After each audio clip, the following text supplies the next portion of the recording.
Good morning, everyone, and welcome to the course of Computer Networks for third year 6th semester. I'm Neha Sharma, Assistant Professor at Department of Electronics and Communication Engineering at Engineering College, Jhalawad. Let's get started.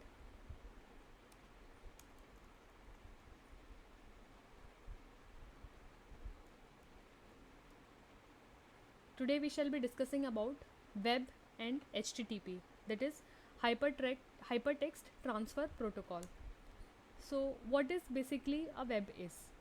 Web we call as World Wide Web or WWW. It is an information where documents and other web resources are identified by URL, which is your Uniform Resource Locator, interlinked by HTML, and can be accessed by internet. So HTML is hypertext markup language. So these are interconnected with each other and we can access it by using the internet. So initially in the early 80s, this web or this www, only the academicians or only the research person can access it. It was not uh, use for common people. It was not for them. It was only for the purpose of research. But later in it was invented by Sir Timothy Berners-Lee in 1989. But it was not very much popular at that time. But in 1994 and in 90s it has come to the normal people, and common people can easily use this web www. And the advantage of it is its ease of navigation, like the way this headline is saying, this is for everyone. And it is basically on your demand basis means whatever you are asking for you can get. Means like if you want to have a query like what is a cell phone or what is the meaning of www, you can just directly google it, type it, and you can get the result. So this is basically on your demand basis. Next is web. What is actually a web? Web is actually a combination or a collection of the web pages, and the web pages have objects. Web pages have objects like a PDF file, a JPG file, which is your image, an HTML document, which is actually making basic framework for your web page. It is in HTML, a document file, an audio file, and a video file. You can have all these objects and etc. Like there can be many in your web page, and these objects are addressed by URL. URL is basically a uniform resource locator. You can see I have written a URL for a document which is a PDF document from RTU.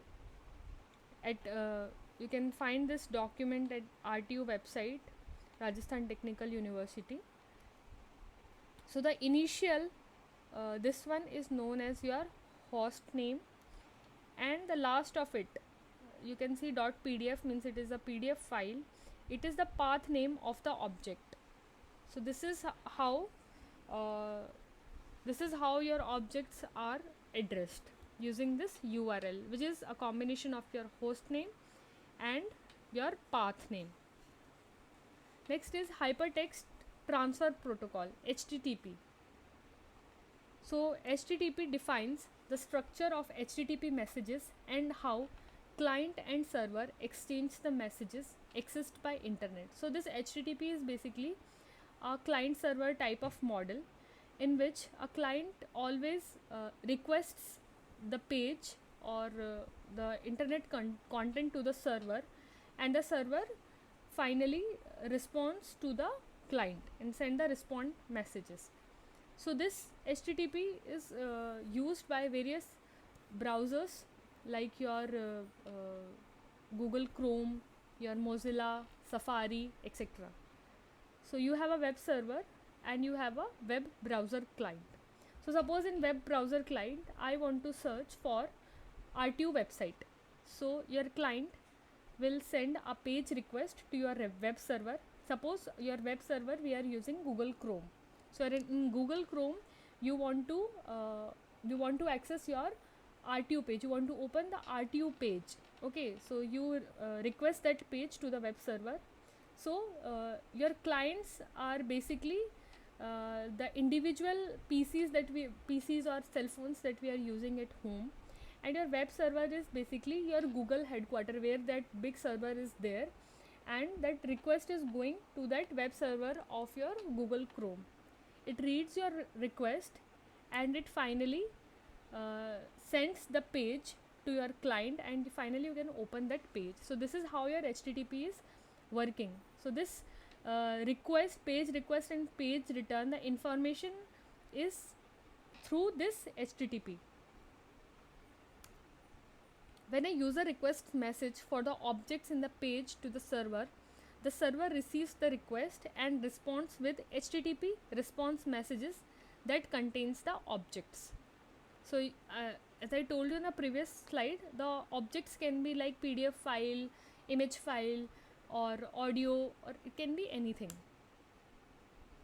The client initiates the TCP connection, creates socket to server using port 80. So this connection, this sending and respond of this HTTP message is through this TCP connection, and this TCP connection is initiated by the socket, and which uses the port 80, and it is a stateless protocol. Stateless protocol means it will not depend upon your past history. It will not depend upon your past history.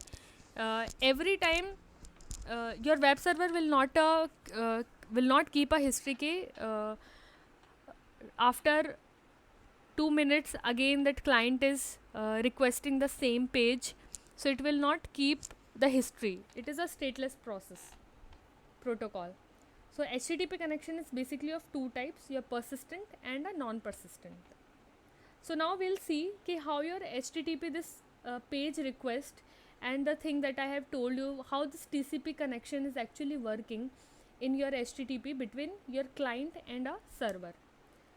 So you can see here this process and socket. You have a client here which has a process. Basically process में आपके पास API होता है, and in socket you have your IP address and your port number. Okay, जैसे कि हमने last class में discuss किया था. And your client, similarly your client wants to open RTO page. Okay, in that RTO page a PDF file is there, so the client wants to open that PDF file in your RTO website. Okay, so it will request your server for the same. तो सबसे पहले क्या होगा, a TCP connection is established between the sockets of your client and your server. ठीक है, so this TCP connection is through port 80. Then a HTTP request is sent from client to server. Server will identify that request. Okay, so it will say कि अच्छा this PDF file has to be opened. So it will in response give the location.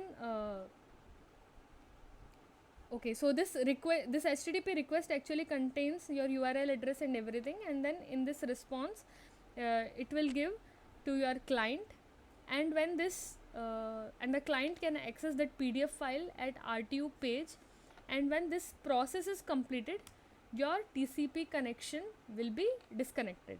ठीक है, TCP connection आपका फिर end हो जाता है once this process is responded. Okay, so there, as I've told you, HTTP connection are of two types, your persistent and non-persistent connection.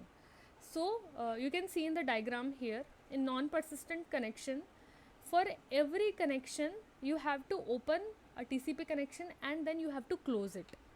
Means this process is going, means opening of connection and closing of connection, TCP connection is for your every object. ठीक है, so it is you can see the diagram here, it is opening, closing like that.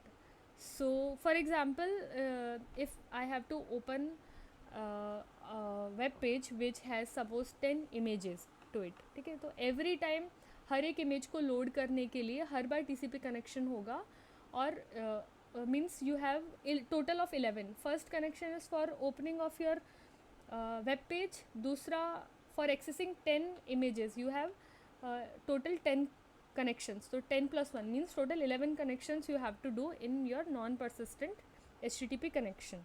So it gives a very heavy load on your server. Okay, तो इसके अंदर बहुत ज़्यादा memory इसमें लगेगा.